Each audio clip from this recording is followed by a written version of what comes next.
पहलगाम में पाकिस्तानी पोषक आतंकियों की ओर से जिस तरह पर्यटकों से उनका मजहब पूछकर हत्या की गई, वो मानवता को कलंकित करने वाली बर्बर घटना है।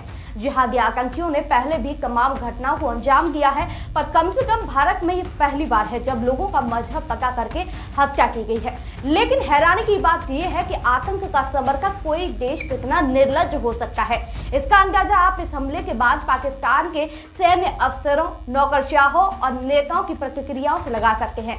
पहले तो पाकिस्तान आतंकी घटनाओं में अपना हाथ मिलने पर तरह तरह की सफाई देकर रहा था, खुद को आतंकवाद से पीड़ित होने की बात करता रहता था और आतंकी देश की अपनी छवि सुधारने का दिखावा करता था। लेकिन अब तो वो पूरी तरह से बेशर्मी पर उतर आया है। पाकिस्तान के रक्षा मंत्री ख्वाजा आसिफ के इस बयान से आप समझ सकते हैं कि हम 30 वर्षों से आतंकी तैयार करने का काम कर रहे थे। उन्होंने ये समझाने की कोशिश की कि पाकिस्तान ने ये गंदा काम अमेरिका और ब्रिटेन जैसे देशों के कहने पर किया। इसके अलावा पाकिस्तानी रक्षा मंत्री से भी गंदा काम लंदन में पाकिस्तान उच्चायोग के एक राजनयिक ने तब किया जब पहलगाम हमले को लेकर वहां रह रहे भारतीयों के द्वारा रोष प्रकट कर रहे थे।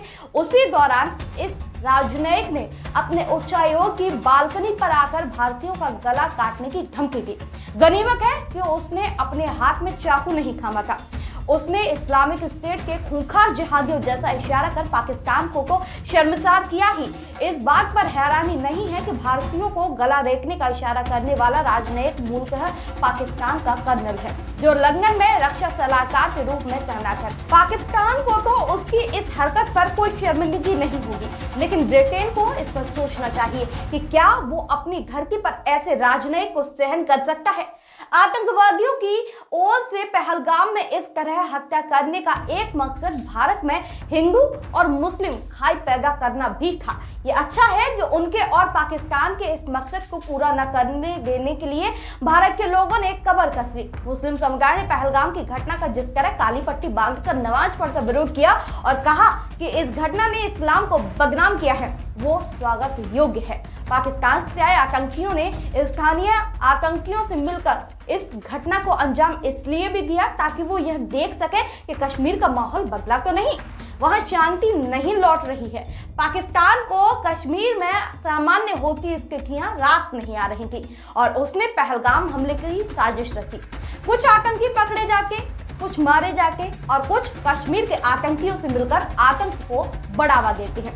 ये सिलसिला इसलिए नहीं रुक रहा क्योंकि कश्मीर में अब भी कुछ लोग ऐसे हैं जो जिहादी मानसिकता से ग्रस्त हैं और इस मुगालते में हैं कि वे पाकिस्तान की मदद से आतंक के सहारे कश्मीर को मजहब के नाम पर आजाद करा लेंगे, इसलिए वे आतंक की राह पर चलते रहते हैं। इसके लिए पाकिस्तान उन्हें उकसाता ही नहीं बल्कि हथियार और प्रशिक्षण देने के साथ हर तरह की मदद भी देता है।